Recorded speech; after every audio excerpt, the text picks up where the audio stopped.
Hi, Murray Hill. This is Miss Maria. Thank you for joining me in my reading corner. Today's story is called Caps for Sale.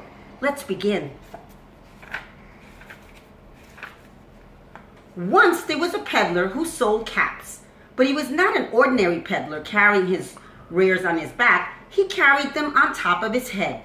First he had on his own checkered cap, then a bunch of gray caps, then a bunch of brown caps, then a bunch of blue caps, and on top of a bunch of red caps.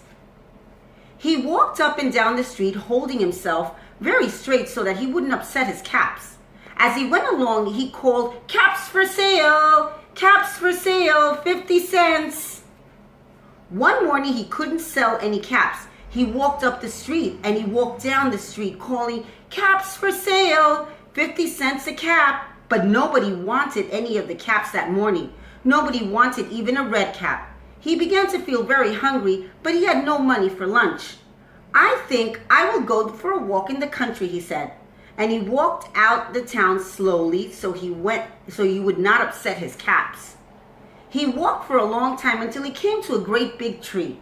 "That's a nice place for rest," thought he, and he sat down very slowly under the tree and leaned back little by little against the tree trunk so not to disturb the caps on his head. Then he put up his hand to feel if they were straight. First he checked his own cap, then the gray caps, then the brown caps, then the blue caps, then the red caps, all on top. They were all there, and he fell fast asleep for a very, very long time. Then he woke up. He was refreshed and rested.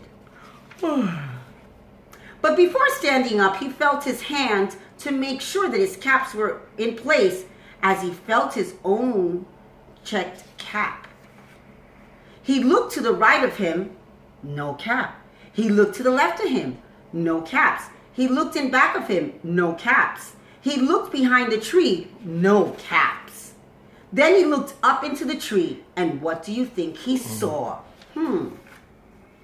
On every branch sat a monkey. On every monkey was a gray or a brown or a blue or a red cap. The peddler looked at the monkeys. The monkeys looked at the peddler. He didn't know what to do. Finally, he spoke to them. "You monkeys, you better give me back my caps." But the monkeys only shook their fingers back at him and said, "Tss, tss, tss."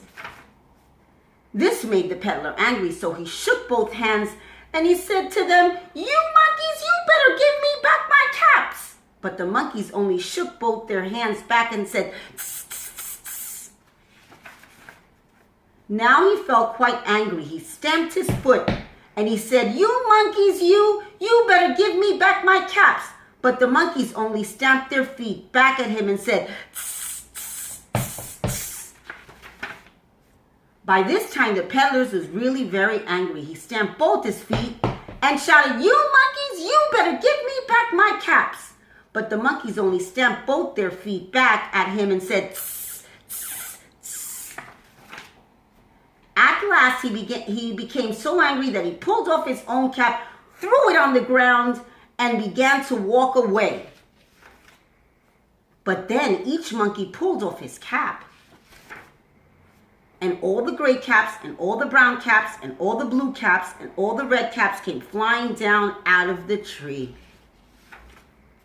So the peddler picked up his caps and put them back on his head, first his own checkered cap, then a gray cap, then a brown cap, then a blue cap, then a red cap on the very top. And slowly, slowly, he walked back to town calling, "Caps for sale! 50 cents! Caps for sale!" The end. Thank you, Murray Hill, for joining me in this little reading corner. Hope to see you back soon. Love you. Bye.